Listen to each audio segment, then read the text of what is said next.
তো মেয়ে, ওকে কেন এতদিন বিয়ে না দিয়ে রেখে দিয়েছো? সবার একটা কথা ছিল, আমার আমি বলবো আমার অনেক সহপাঠীও ছিল, আমাকে ফোন দিয়ে বলেছে কি করবা, এতদিন বিয়ে না করে বসে আছো, চাকরিও পাবা না, এরপরে কি করবা? অনেক মেয়ে সহপাঠী বলেছে, অনেক ছেলে সহপাঠী বলেছে, অনেকেই বলেছে বিয়ে করে নাও, তারপরে যা করার করো। আমি ফাল্গুনী বাগচি, এই ফরিদপুরেই আমার অনার্স মাস্টার্স, এই পরিবেশেই আমি বেড়ে উঠেছি। তোমাদের মধ্যে থেকেই আজকে আমি এখানে। আজকের এই যে আমি, সে একদিন তোমাদের ওখানে ছিলাম। আজকের এই যে আবেগ, এই আবেগ আমার মধ্যেও ছিল। তোমরা যে আবেগ নিয়ে আজকে এখানে আসছো, আমিও আসছি, বেশ কয়েকবার আসছি এদেরকে দেখার জন্য। হয়তো একটা সময় ভাবতাম যে এলিয়েন ল্যান্ড এটা, বা এখানে হয়তো অনেক বেশি যোগ্যরা যেতে পারে, বা অনেক লবিং, অনেক টাকার বিনিময়ে এখানে যেতে হয়, এরকম একটা ভয় কাজ করতো। এই আবেগ, এই স্মৃতিগুলো মনে করে আমি কালকে বগুড়া থেকে এসেছি তোমাদের সঙ্গে সামিল হবার জন্য।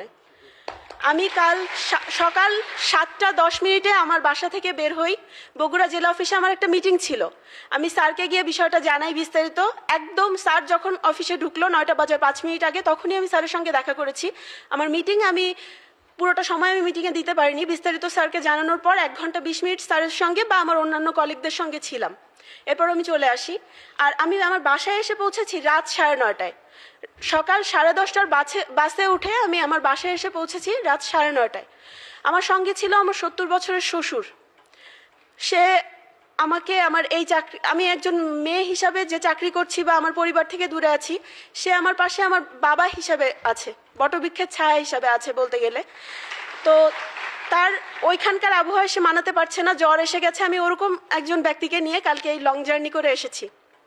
তারপরেও এই আবেগটা, এই যে স্বপ্ন যাত্রা বা এই আবেগটা, এই নতুন মুখ বা ভবিষ্যতের সূর্য সন্তানদের একটুখানি সময় দিব, বা তোমাদের এই আবেগটাকে আমার আবেগের সঙ্গে মিশাবো, আমার স্যারদের যে চেষ্টা সেগুলোর প্রতি কৃতজ্ঞতা জ্ঞাপন করব বলে আজ আমি এখানে। হয়তো আমি পাবলিক স্পিকিংয়ে খুব বেশি দক্ষ না, হয়তো এখনো খুব সুন্দর করে নিজের মনের কথাগুলো প্রকাশ করতে পারি না, তারপরও যে তোমরা এসেছো বা ধৈর্য ধরে আমার কথা শুনবে, এটাই আমার জন্য অনেক বড় কিছু। আমার স্যারেরা যে আমাকে এখানে কথা বলবার সুযোগ করে দিয়েছে, এটা অনেক বড় একটা উপহার আমার জন্য। আমি আমার জীবনের কিছু অপ্রয়োজনীয় কথা বলি, বিরক্তি অনুভব করো না। আমি যখন জাতীয় বিশ্ববিদ্যালয়ে ভর্তি হলাম, আমার ব্যক্তি জীবনে কিছু কষ্ট ছিল, কিছু না পাওয়া, কিছু মানুষের প্রচণ্ড অবহেলা, আমার চারপাশের কিছু উচ্চস্তরের মানুষের প্রচণ্ড অবহেলা বলবো, বা প্রচণ্ড মানসিক একটা প্রেশার ক্রিয়েট করেছিল আমার উপরে। ওই অবস্থায় আমি ফরিদপুরে এসে ভর্তি হই কিছুটা হুমজিক্যাল ডিসিশন নিয়ে। তখন একটা মানুষের ব্যক্তিত্ব আমাকে ছুঁয়ে যায়, যে আমাকে সেই পর্যায়ে আশা দিয়ে আজকের এই অবস্থানে নিয়ে এসেছে। ওই অবস্থা থেকে সে আমি সারদাতে গিয়ে ভর্তি হই। সারদাতে আমরা মাত্র 24 জন স্টুডেন্ট ভর্তি হয়েছিলাম। সে ওই জায়গা থেকে আমাকে আশা দেয়, তুমি যেখানে গিয়েছো তোমার চিন্তা নেই, তুমি ফরিদপুরের স্টুডেন্ট, তুমি সারদায় থাকো বা যেখানেই থাকো, তুমি ফরিদপুরের, তুমি ইংলিশ ডিপার্টমেন্টের, এটাই তোমার বড় পরিচয়, তুমি যে কোনো সময় রাজেন্দ্রে ক্লাস করতে যেতে পারো। আমি তার কাছে পড়েছি। আমি আমার ইনস্টিটিউটের শিক্ষকদের কাছেও কৃতজ্ঞ, বিশেষভাবে তার প্রতি কৃতজ্ঞ, বা অন্যান্য যে শিক্ষকদের ক্লাস আমি করেছি, যাদের কাছ থেকে প্রতিনিয়ত শিখেছি, তাদের সবাইকে আজকে কৃতজ্ঞতার সঙ্গে স্মরণ করছি। হয়তো নাম ধরে ধরে সবাইকে স্মরণ করতে পারবো না, কিন্তু সেই মুখগুলো আমার মনে আছে। আমি যখন নিজে চেতা হয়ে গিয়েছিলাম, যখন কোনো সাহস খুঁজে পাচ্ছিলাম না, তখন আমি একটা মানুষের ব্যক্তিত্ব, তার কথোপকথন, তার বাচন ভঙ্গি, তার আশা দেবার যে ক্ষমতা, ওইটা দ্বারা অনুপ্রাণিত হয়েছিলাম সেই সময়টাতে। আমি আমার সামনে একজন অনুকরণীয় ব্যক্তিত্বকে খুঁজে পেয়েছিলাম। আমার বন্ধু প্রশান্ত বলে গেল যে আমি হয়তো একটা পর্যায়ে কারোর সঙ্গে মিশতে পারতাম না, আমার ব্যক্তি জীবনের হতাশাগুলো আমাকে মিশতে দিত না। আমি যখন রাজেন্দ্রতে ক্লাস করতে যেতাম, আমি আমার পেছনে অনেকবার শুনেছি, ওখানে ছেলেরা পড়ছে এজন্য যাচ্ছ। আমি আমার জীবনে এরকম কথা প্রতি ধাপে ধাপেই অনেক শুনেছি। ছেলেদের সঙ্গে ক্লাস করতে যাচ্ছ, এটা মূল ইন্টারেস্ট, এরকম আমি আমার পেছনে শুনেছি। এই জন্য ওদের সঙ্গে আমি ফ্রি হতে পারতাম না। অনেক মেয়েদের সঙ্গে ফ্রি ছিলাম, কিন্তু ছেলেদের সঙ্গে ফ্রি হতে একটু কম পারতাম। পরবর্তীতে গিয়ে ওদের সঙ্গেও ফ্রি হয়ে গিয়েছি, বা বিসিএস জার্নিতে যখন এসেছি, তখন স্যারদের কাছ থেকে এটা শুনেছি যে তুমি ইন্ট্রোভার্ট থেকো না, এক্সট্রোভার্ট হবার চেষ্টা করো, তোমার মানুষের সঙ্গে যোগাযোগের দক্ষতা বাড়াও, কমিউনিকেটিভ পাওয়ারটা বাড়াও। তুমি যখনই মানুষের সঙ্গে পরিচিত হবে, তুমি অনেক কিছু শিখতে পারবে, তোমার চিন্তার গণ্ডিটা বৃদ্ধি পাবে। তো তাদের সেই কথাকে আমি বেদবাক্য হিসাবে নিয়ে আমার যোগাযোগের দক্ষতা বাড়িয়েছি। আমি আমার প্রতিটা বিফলতায় হয়তো কেঁদেছি, হয়তো কষ্ট পেয়েছি, নিজের জন্য বিষণ্ণতাকে, নিজের মধ্যে বিষণ্ণতাকে লালন করেছি। ক্লাস 8-এর যে আমার বিফলতা, তারপর আমি প্রথম আমার জীবনের শেষ শব্দ করে কেঁদেছিলাম। এরপর থেকে আমার কান্না আমি নিজে নিজেই কাঁদি। আমার কষ্টগুলো আমি নিজের মধ্যেই চাপা রাখি। আমার বন্ধুদের সঙ্গেও আমি ওগুলো শেয়ার করিনি। কিছু কিছু কষ্ট হয়তো একেবারে যারা ক্লোজ তারা জানে যে আমি কেন মানুষের সঙ্গে মিশতে পারতাম না, বা আমার কষ্টটা কী ছিল। বা জাতীয় বিশ্ববিদ্যালয়ে এসে ভর্তি হয়ে এটাও একটা ভয় পেয়েছিলাম আমি অনেক বেশি, যে আমি কি জীবনে আর আগাতে পারবো, নাকি এভাবেই একটা সাধারণ জীবনেই আমি আস্তে আস্তে আমার ঘরোয়া গণ্ডিতেই আমি শেষ হয়ে যাব। একটা কথা আছে, মানুষ তার স্বপ্নের চেয়ে বড়, কিন্তু আমি বলবো মানুষ তার স্বপ্নের সমান বড়, কিন্তু আমি বলবো মানুষ তার স্বপ্নের চেয়েও বড়। কারণ মানুষের স্বপ্নটা আসে তার কল্পনা থেকে। মানুষ যেটা কল্পনা করতে পারে সেটাই তার অবচেতন মনে স্বপ্ন হিসাবে আসে। আমি আমার জায়গা থেকে বলবো, আমার জীবনের যে কষ্টগুলো ছিল এজন্য আমি স্বপ্ন দেখতে ভয় পেতাম, আমি আশা করতে ভয় পেতাম, কারণ অনেকবার আশা করে করে আমি ব্যর্থ হয়েছি। আমি পরীক্ষা দিয়ে এসে আমার পারফরমেন্স কেমন হয়েছে, আমি কেমন রেজাল্ট করতে পারি, এটা চিন্তা করতেও ভয় পেতাম। সেখান থেকে আমি বলবো যে মানুষ তার স্বপ্ন থেকে, তার কল্পনা থেকেও বড়। যেটা আমি কল্পনা করতে পারিনি সেই জায়গাটা ঈশ্বর আমাকে দিয়েছেন। এক্ষেত্রে বলতে হয় যে ঈশ্বর আমাকে নিয়ে যে পরিকল্পনা করছেন সেটা আমার কল্পনাতেও আসে না, হয়তো আমি আমার অবচেতন মনেও সেটা ভাবতে পারি না। আর আমার জীবনের বড় লবিং হচ্ছে আমার স্যারদের অনুপ্রেরণা, আমার জীবনের বড় লবিং হচ্ছে স্রষ্টার আশীর্বাদ। তারপরে এটাই সত্যি যে চেষ্টা থাকলে তার পুরস্কার পাওয়া যাবে, অবশ্যই পাওয়া যাবে। 37 BCS এর জন্য পরীক্ষা দিচ্ছিলাম। আমার 3-4টা পরীক্ষা পারফরমেন্স খুব খারাপ হয়ে গিয়েছিল। এর একটা কারণ ছিল, আমি যখন 36 BCS এর রিটার্নের জন্য প্রিপারেশন নিচ্ছিলাম, পরীক্ষাগুলো দিচ্ছিলাম, তখন আমার ছোট চাচা বিদেশ থেকে ফিরে আসেন ক্যান্সার নিয়ে। সে তখন 4th স্টেজে ছিল। তো তার শরীরে তিলে তিলে ক্ষয় ধরছে, এখনও সে মুম্বাইতে চিকিৎসাধীন, তার প্রচণ্ড খারাপ অবস্থা। এটা একটা পরিবারের জন্য অনেক বড় একটা ধাক্কা। আমার বাবা আমার পরিবারের বড়, সে একইভাবে আমিও আমার বাবার বড় সন্তান। আমার বাবা তার জীবন থেকে যতটা সম্ভব পরিবারকে সাপোর্ট করার চেষ্টা করেছে। সে তার নিজের স্বাদ আহ্লাদ সবকিছু বিসর্জন দিয়ে আমাদের দাবি দেওয়া, তার পরিবারের অন্যান্য সদস্যদের দাবি দেওয়া মিটিয়েছে। তার এই ভাইকে সে অনেক সাপোর্ট দিয়ে পড়ালেখা করিয়েছে, অনেক স্বপ্ন দেখেছে এই ভাইকে নিয়ে। যখন বাবা চলে আসলো, আমার বাবা তারপর থেকে আজ পর্যন্ত নতুন কোনো জামা কাপড় নিজের আগ্রহে বানায়নি, নিজের সাজগোজ সবকিছু বিসর্জন দিয়ে দিয়েছে। এই পরিবেশে আমি ওই 36-এর পরীক্ষাগুলো দিচ্ছিলাম। এরপর যখন 36-এর রিটার্ন দিয়ে এসে যখন 37-এর পরীক্ষা দিচ্ছিলাম, তখন মানসিক অবস্থা আরও বেশি প্রভাবিত হয়ে গিয়েছিল। মানসিকভাবে আমি আরও অনেক বেশি ভেঙে পড়েছিলাম। পরিবারে যখন এরকম একটা বিপদ উপস্থিত হয়েছিল, তখন আমার বাবা মা ভেবেছিল যে ওর অনার্সটা তো শেষ করালাম কোনো মতো, এখন আর চাকরির জন্য অপেক্ষা না করে ওর বিয়ে দিয়ে দিই। প্রচণ্ডভাবে চাপ আসছিল পারিবারিকভাবে বা আত্মীয়দের দিক থেকে, আমার গ্রাম থেকে, আমার মামা বাড়ির এলাকা থেকে প্রচণ্ডভাবে একটাই কোশ্চেন আসছিল, তোদিন বিয়ে না দিয়ে রেখে দিয়েছো। সবার একটা কথা ছিল, আমি বলবো আমার অনেক সহপাঠীও ছিল, আমাকে ফোন দিয়ে বলেছে, কি করবা, এতদিন বিয়ে না করে বসে আছো, চাকরিও পাবা না, এরপরে কি করবা।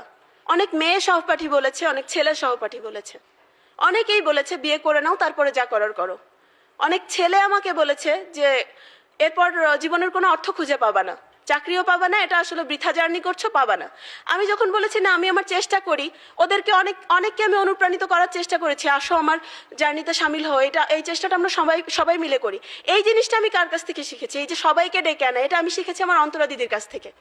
আমি যখন অনেক বেশি হতাশায় পড়ে গিয়েছিলাম জাতীয় বিশ্ববিদ্যালয় থেকে আমি কতটা কি করতে পারবো না পারবো, তখন আমি আমার 2nd ইয়ারের মাঝামাঝিতে এসে দিদির নাম শুনি। তখন তার রেজাল্ট, তার এইচএসসি রেজাল্ট, তার এরকম একটা পরিবেশে আসা, তার 1st ইয়ারের রেজাল্ট, এগুলো আমাকে কিছুটা হলেও মুগ্ধ করে। আমি তার সংস্পর্শে যাই, ব্যক্তি জীবনে তার অনেক ঘনিষ্ঠ হয়ে গিয়েছি আমি সময়ের আবর্তনে। কিন্তু হঠাৎ করেই একটা নতুন মানুষের কাছে গিয়ে তার যে ব্যবহার পেয়েছি, বা এই এতটা জার্নি শেষ করে আমি তাকে দেখেছি যে একটা মা পাখির মতো সে তার চারপাশের সবাইকে তার ছানার মতো করে 2 পাখা দিয়ে আগলে রেখেছে। আমরা যখন কোচিংয়ে একটা পরীক্ষা দিতে গিয়ে বিরক্ত হয়ে গিয়েছি, জানি না, তখন সে বলেছে বসো, 4 ঘন্টা পরীক্ষা দিয়ে যাবা, ওঠা যাবে না, না পারলে বই বের করো, ওটা দেখে লেখো, না পারলে আমার খাতা দেখো। এটা কত বড় একটা অনুপ্রেরণা। একটা মা পাখি যেমন ঝঞ্ঝা থেকে একটা বাচ্চাকে আগলে রাখে, সে তেমন তার ডানা দিয়ে আগলে রেখেছে। যখন ভাইবা দিতে গিয়েছিলাম, আমাদের ভাইবা বোর্ডের স্বনামধন্য কামাল উদ্দিন আহমেদ স্যার তাকে বলেছিল লক্ষ্মী মেয়ে। আমি বলবো সে আমাদের ডিপার্টমেন্টের লক্ষ্মী মেয়ে। হয়তো তার আগের ইয়ারগুলোতে অনেক মেধাবী দাদা দিদিরা বা ভাইয়া আপুরা বের হয়ে গিয়েছে, কিন্তু তার এই বৈশিষ্ট্যটা অনন্য। সে একা পথ চলে না, সে তার চারপাশের সবাইকে নিয়ে পথ চলার চেষ্টা করে। সে যদি এগিয়ে যাওয়ার চেষ্টা করে, তবে বাকিদেরকেও এগিয়ে নেওয়ার চেষ্টা করে। আমার যেটা হয়েছিল, আমার যেদিন মাস্টার্স রেজাল্ট হলো, ওই একই দিনে আমার NTRCA স্কুল ও কলেজের রেজাল্ট বের হয়। আমি আমার জেলায় 2টো পরীক্ষাতে এগিয়েছিলাম। তো আমার ওই দিন রেজাল্ট হয়, চাকরি হয়। তো স্যার তখন আমাকে, আমি স্যারকে ফোন দিই, নিজে কিছুটা দ্বিধান্বিত ছিলাম। 35তম বিসিএস এর বিফলতা আমাকে আরও বেশি দ্বিধান্বিত করে দিয়েছিল। আমি কি করতে পারবো, কতটুকু যেতে পারবো। দেখা যেত আমি রাতে বেশি পড়তে পারতাম না। অনেকে আমাকে জিজ্ঞাসা করে, আপু আপনি কয় ঘন্টা পড়েন? 12 ঘন্টা 15 ঘন্টা পড়েন? আমি বলবো যে 12 ঘন্টা 15 ঘন্টা বিষয় না, আমার সপ্তাহে 3 দিনও কখনো কখনো নষ্ট হয়ে গেছে। কিন্তু মনের আবেগটা ধরে রাখো, ঈশ্বরের কাছে প্রার্থনা করো, স্বপ্নটা মন থেকে দেখো। পড়াটাকে ঈশ্বরের কাছে প্রার্থনা করছো, তোমার বিদ্যাটাকেও সেভাবে গ্রহণ করো, তাকে শ্রদ্ধা করো, অন্তর থেকে তোমার স্বপ্নটাকে চাও, তুমি সফল হবে। সেটা তোমার মানুষের কাছে গল্প করার দরকার নেই। আজকে আমি এই ফাল্গুনি পাবলিক স্পিকিং কোনোদিনও করিনি, আমি পারবো কোনোদিন এখানে দাঁড়িয়ে কথা বলবো, এরকম স্বপ্ন আমার ছিল না, এরকম সাহস আমার ছিল না। কিন্তু পরিস্থিতি আজ আমাকে এখানে নিয়ে এসেছে, তোমাদের জন্য নিয়ে এসেছে, আমার শিক্ষকদের কাছে কৃতজ্ঞতার জন্য আমাকে নিয়ে এসেছে। এই জায়গাটা তোমরা আসবা, সবাই আসবা, সবার জায়গা থেকে অন্তর থেকে স্বপ্ন দেখো, নিজের স্বপ্নটা, নিজের কল্পনার গণ্ডিটাকে বড় করো, এটাই বড় কথা। তো যেটা বলছিলাম, 35তম বিসিএস এর বিফলতার পর আমার মন ভেঙে গিয়েছিল। আমি যখন চাকরিটা পেলাম, আমার আত্মীয় স্বজন সবাই আমাকে বললো, চাকরি পেয়েছো, চাকরি করতে থাকো, হাতের লক্ষ্মী পায়ে ঠেলতে হয় না। আমার বাবা মা আমাকে বললো, তোমার মন যেটা চায় করো। আমার বাবা সবসময় বিসিএস এর জার্নিতে আমাকে অনুপ্রেরণা দিয়েছে। আমি যখন অনার্স ফাইনাল দিচ্ছিলাম, তখন 35তম যে সার্কুলার, সেটা আমার হাতে তুলে এনে দিয়েছিল। এভাবে সে আমার মধ্যে আস্তে আস্তে করে স্বপ্ন গড়ে দিয়েছে। তো যখন সে তার ভাইকে নিয়ে প্রচণ্ড হতাশায় ছিল, তখন সে আমাকে বারবার বলেছে, বাবা কিছু একটা করো, বাগচি পরিবারকে এভাবে শেষ হয়ে যেতে দিও না। আমার পরিবারে খুব বেশি কেউ এগিয়ে যেতে পারেনি। সে আমাকে বলেছে, বাবা তুমি বড়, তুমি এগিয়ে যাও, তুমি স্বপ্ন দেখো, পরিবারকে এগিয়ে নিয়ে চলো, একা চলার চেষ্টা করো না, সবাইকে নিয়ে এগিয়ে চলো, সামগ্রিকভাবে চিন্তা করতে শেখো। তো সেই স্বপ্নটা আমার মধ্যে ছিল। আমি বাবা মাকে জিজ্ঞাসা করি, আমি চাকরিটা করতে যাব? তারা দুজনেই আমাকে বলে, যদি তোমার মন সায় না দেয় তুমি যেও না, আর একটু চেষ্টা করো। আমি আমার স্যারকে ফোন দিই। বাবা মায়ের পরে শিক্ষকেরা পিতামাতা হয়ে ওঠেন। তো আমি স্যারকে ফোন দিই, স্যার আমার কি করা উচিত? যেহেতু আমি তার গাইডেন্সে ছিলাম, আমার কাছে মনে হয় যে না, সে আমাকে ভালো গাইডলাইন দিতে পারবে। স্যার তখন আমাকে সরাসরি জিজ্ঞাসা করে, তোমার বাবা মা কি বলছে? আমি যখন বলি যে না, তারা আমার উপরে ডিসিশন ছেড়ে দিয়েছে, স্যার তখন আমাকে এক বাক্যে বলে দেন, তোমাকে এই চাকরি করতে যেতে হবে না, তোমার স্বপ্নযাত্রাটা এখানেই থেমে যাবে, তুমি যেও না। তো আমি বলবো যে একজন ব্যক্তি তার জায়গা থেকে আরেকজন ব্যক্তির ডিসিশন কখন নিতে পারে? সে যখন ওই ব্যক্তিটাকে নিয়ে প্রচণ্ডভাবে স্বপ্ন দেখতে পারে, প্রচণ্ডভাবে আশা করতে পারে, তখন নিতে পারে। স্যার একদিন আমাকে আর আমাদের আরেক আপুকে বসিয়েছিল। 37তম যখন রিটার্ন দিচ্ছিলাম, 4-5টা পরীক্ষায় পরপর খারাপ করে, স্যার আমাদেরকে নিয়ে ডেকে বসালো। সবাই চলে যাওয়ার পরে তখন বলছে যে তোমরা তো দিনে দিনে অধঃপতনের দিকে যাচ্ছ, তোমাদের ক্রমাগত কয়েকটা পরীক্ষার মার্ক আমাকে বারবার আমাকে কষ্ট দিচ্ছে, আমি মনোকষ্টে ভুগছি, আমি কিছুটা দুশ্চিন্তায় পড়ে যাচ্ছি তোমাদেরকে নিয়ে। তোমরা কি জানো যে তোমরা যদি যথাযথভাবে চেষ্টা করো, তোমরা ন্যূনতম অ্যাডমিন ক্যাডারে যাবার যোগ্যতা রাখো? তখন হয়তো বাক্যটা মনকে ছুঁয়ে গিয়েছিল, কিন্তু মন থেকে দৃঢ়ভাবে বিশ্বাস করে উঠতে পারিনি। প্রচণ্ড ভয় লেগেছিল যে সত্যিই কি তাই? Admin cadre, police cadre, foreign cadre, এগুলো সব অকল্পনীয় বা কল্পনার ঊর্ধ্বে এরকম একটা জিনিস ছিল। আমি যখন চিন্তা করতে পারিনি, আমি যখন আমাকে বুঝতে পারিনি, তখন কিন্তু স্যার আমাকে দেখে সিদ্ধান্ত নিয়েছে বা আমাকে স্বপ্ন দেখিয়েছে। আমি বলবো যে আমার অনার্স লাইফে এসে যখন রিজওয়ান স্যার আমাকে বারবার বলে, আজ স্যার আমাকে বলেন, আজ স্যার মানুষের সামনে দাঁড়িয়ে বলেন যে আমার শিক্ষা জীবনের অন্যতম শ্রেষ্ঠ শিক্ষার্থী ফাল্গুনী বাগচি। আমি তখন অন্তরের একটা কৃতজ্ঞতা থেকে চোখ বন্ধ করে ফেলি, স্রষ্টার কাছে বলি যে আমি যেন তার কথার মান রাখতে পারি, সারা জীবন যেন আমি তার এই কথার মান রাখতে পারি। আগেও সে বলেছে, আজকে আমি সফল বলে সে বলছে তা না, এর আগেও যখন জনসম্মুখে সে গিয়েছে বারবার বলেছে। আমি সেকেন্ড ইয়ারে থাকতে স্যারকে নিয়ে একবার একটা কবিতা লিখেছিলাম, পিতার মতো তাকে স্তুতি করে লিখেছিলাম, সেটাও সে জনগণের সামনে তুলে ধরে। আমার ওই সময় লজ্জার বিকাশ ঘটায়, কিন্তু আত্মাকে জাগিয়ে তোলার কাজ করে শিক্ষকেরা, স্বপ্ন দেখাতে সাহায্য করে শিক্ষকেরা, এগিয়ে নিয়ে যেতে সাহায্য করে শিক্ষকেরা। হয়তো পরিবার থেকে আমরা একটা আদর্শ নিয়ে আসি, একটা শিক্ষা নিয়ে আসি, কিন্তু সেই স্বপ্ন সারথি, সেই স্বপ্নটাকে, সেই বন্ধুর পথটাকে চিনিয়ে চিনিয়ে আস্তে আস্তে হাত ধরে এগিয়ে নিয়ে যাওয়ার কাজটা করে শিক্ষকেরা। এর বাইরেও আমার ব্যক্তি জীবনে অনেকের অনুপ্রেরণা আমি পেয়েছি। অনেকে পেছনে অনেক সময় বলেছে যে বৃথায় জার্নি করছো, সফল হতে পারবে না। অনেকেই বলেছে লবিং দরকার হয়, অনেকেই বলেছে যে ফরেন ক্যাডার দিয়েছো, স্বপ্নের তো একটা গণ্ডি থাকা চাই, এই জাতীয় বিশ্ববিদ্যালয় থেকে এ ধরনের চিন্তা করো কি করে? আমি জনাব রিজভীজামান স্যারকে জিজ্ঞাসা করেছি, আমার শাহজাহান স্যারকে জিজ্ঞাসা করেছি, তারা আন্তরিকভাবে বলেছে স্বপ্ন দেখো, চেষ্টা করো, নিজের চেষ্টার। শাহজাহান স্যার আরেকটা বাক্য বলতেন যে তোমার যতটুকু ক্ষমতার সীমানা, তুমি যদি তোমার সেই চেষ্টাটুকু করতে পারো, তোমার ক্ষমতার সীমানা পর্যন্ত যদি তোমার চেষ্টাটা হয়, তোমার মন থেকে যদি সেই আকুতিটা থাকে, তাহলে ঈশ্বর তোমার প্রার্থনা পূরণ করে দেবেন। তো আমার জীবনে সেটা হয়েছে। হয়তো আমি আমার নিত্যদিনে 15 ঘন্টা চর্চা করতে পারিনি, কিন্তু 10 ঘন্টা আমি আমার পড়াশোনা নিয়ে অ্যাটলিস্ট চেষ্টা করেছি। আমি তোমাদেরকে বলবো যে যদি তোমাদের স্বপ্ন সফল করবার ইচ্ছা থাকে প্রচণ্ড, বা পরিবার চাচ্ছে, বা স্বপ্ন দেখছো, বিসিএসসি জীবনের শেষ কথা নয়, বা ক্যাডার সার্ভিসে আসা জীবনের শেষ কথা নয়, কিন্তু সেটা যদি তোমার স্বপ্ন হয়, তাহলে অন্তর থেকে আন্তরিকভাবে দেখো, সেটাকে প্রার্থনা করে তোলো, সেটাকে তোমার প্রচণ্ড আবেগ করে তোলো। আমি রাতে দেখা যেত 11:30 12টার দিকে ঘুমিয়ে যেতাম, 6টার দিকে 5:30টার দিকে 5:45টার দিকে যখন আমার ঘুম ভাঙতো, আমার মনে হতো কি যেন একটা নেই। হঠাৎ করে আমার একটা দীর্ঘশ্বাস পড়তো, আমার মনে হতো কি যেন একটা হারিয়ে গেছে। 35-এর কষ্টটা আমার মধ্যে প্রচণ্ডভাবে জেঁকে বসেছিল। হয়তো এমন হয়েছে যে আমার যে যতটুকু ক্ষমতা ছিল, আমি ততটুকু চেষ্টা আমি করতে পেরেছি। হয়তো আমার জানার দক্ষতা প্রচণ্ডভাবে ছিল না, মুখস্থ করার দক্ষতা অনেকভাবে ছিল না, তথ্য মনে রাখার দক্ষতা ছিল না, কিন্তু আমি আমার স্যার, আমার সহযোদ্ধাদের কাছ থেকে এটা জেনেছি যে অন্যরাও মানুষ, তারাও এতটুকুই মনে রাখতে পারে। ভয় পেও না, যতটুকু তুমি তোমার জায়গা থেকে উপস্থাপন করতে পারবে সেটা যথাযথভাবে মূল্যায়িত হবে। সেটা হয়েছে। এখন আমার সামনের ছোট ভাই বোন বা বড় ভাই বোন যারা আছে, তাদের উপদেশ দেয় আমার জন্য ধৃষ্টতা কিনা আমি জানি না, তারপরেও আমি বলবো যার যার জায়গা থেকে আন্তরিকভাবে স্বপ্ন দেখতে শিখতে হবে, নিজের চেষ্টাটাকে প্রচণ্ডভাবে চালিয়ে যেতে হবে, এবং ধৈর্য ধরে এই পথটাকে পাড়ি দিতে হবে। বিশেষ জার্নিটা অনেকটা কষ্টের, সারা বাংলাদেশের অনেক স্বপ্ন পথিক, অনেক বিসিএস পাগল আছে যারা আপ্রাণ লড়াই করছে, প্রচণ্ডভাবে চেষ্টা করছে। অনেক পরিবার আছে, পতিত পরিবারের সন্তান আছে যারা তার জায়গা থেকে বিসিএস এর স্বপ্ন দেখছে। তাদের আবেগটা হয়তো আমাদের আবেগটার থেকে আরো অনেক বড়, তারপরেও আমরা আমাদের জায়গা থেকে আবেগ ধারণ করব, আমাদের জায়গা থেকে আমরা আমাদের মতো করে স্বপ্ন দেখব, আমাদের যারা স্বপ্নদ্রষ্টা আছে তাদের দিক নির্দেশনা অনুযায়ী চলবো, এটাই। আর একা একা হয়তো পড়া যায়, একা একা অনেকে জার্নিতে সফল হয়েছে। এবার 2323 জনের মধ্যেও অনেকে একা একা তার জার্নিতে সফল হয়েছে। সেক্ষেত্রে যেটা বলবো যে অনেক জায়গায় পাবলিক লাইব্রেরি থাকে, অনেকে একসঙ্গে পড়ে তার যাত্রাতে সফল হয়, কিন্তু আমার ফরিদপুরের মতো জায়গায় ওই ধরনের নেই। আবার আমি যে ঢাকায় গিয়ে পড়বো, বা আমার ওই ধরনের সুবিধাও ছিল না। তো আমি আমার এখান থেকে আমার ওই অনুপ্রেরণাটা আমার শিক্ষকদের কাছ থেকে পেয়েছি। আরেকটা যেটা কথা বলতে হয় যে আমার অনেক বন্ধুই বলেছে ফরিদপুর থেকে ঢাকায় চলে আসো, ফরেন যেহেতু দিয়েছো, অ্যাটলিস্ট একটা ইংলিশের কোর্স করো, বা ভাইবা কোর্সটা ঢাকায় করো।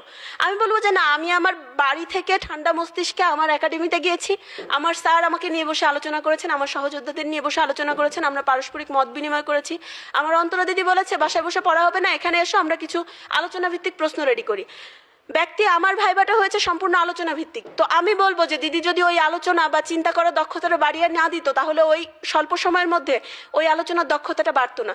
স্যার যদি আন্তর্জাতিক বিষয়গুলো নিয়ে, বাংলাদেশ বিষয়গুলো নিয়ে বিশ্লেষণধর্মী আলোচনা আমাদের সঙ্গে না করতো, তাহলে ওই সময় স্বল্প সময়ের মধ্যে ওই চিন্তাগুলো আমার মাথায় আসতো না, আমি স্যারদের সামনে ওভাবে করে উপস্থাপন করতে পারতাম না।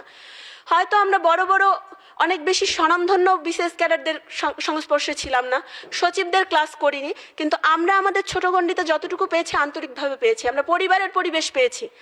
আমরা হয়তো অনেক বেশি বক্তৃতায় দক্ষ, অনেক বেশি বাচনভঙ্গি অনেক বেশি সাবলীল, এরকম কোনো শিক্ষকের সংস্পর্শে আসতে পারিনি, কিন্তু আমরা বলবো যে আমাদের ঘরোয়া পরিবেশ পেয়েছি।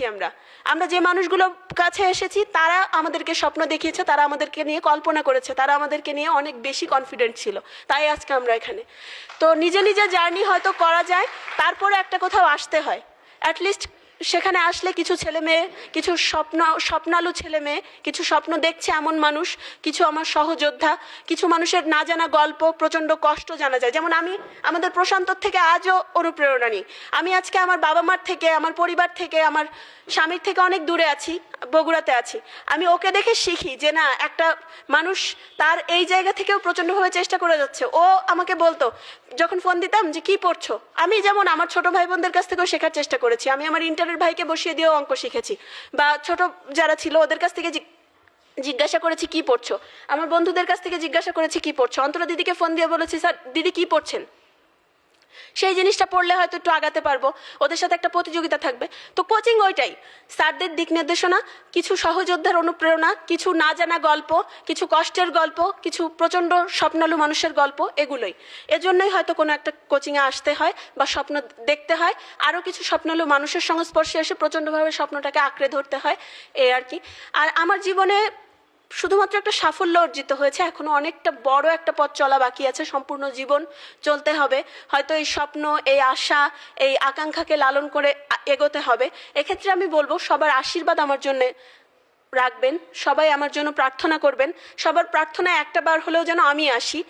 আর সবাই আমার জন্য এটাই চাইবেন যেন আমি আমার পারিবারিক কাঠামোটাকে সুদৃঢ় রেখে বাইরের দেশগুলোতেই যাই বা যেখানেই যাই, যে জায়গায় কর্ম করি সেই কর্ম পরিবেশটাকে সুন্দর রেখে আমি আমার মাটি, মানুষ, মাতৃভূমিকে স্মরণ রেখে সুন্দরভাবে তাদেরকে তুলে ধরতে পারি, আমার দেশের জন্য, দেশের মঙ্গলের জন্য কোনো কাজ করতে পারি। আর স্রষ্টার প্রতি সবসময় যেন বিনম্র শ্রদ্ধা জ্ঞাপন করি। সকলকে ধন্যবাদ, সকলের মঙ্গল হোক, সবাই ভালো থাকুক, নমস্কার।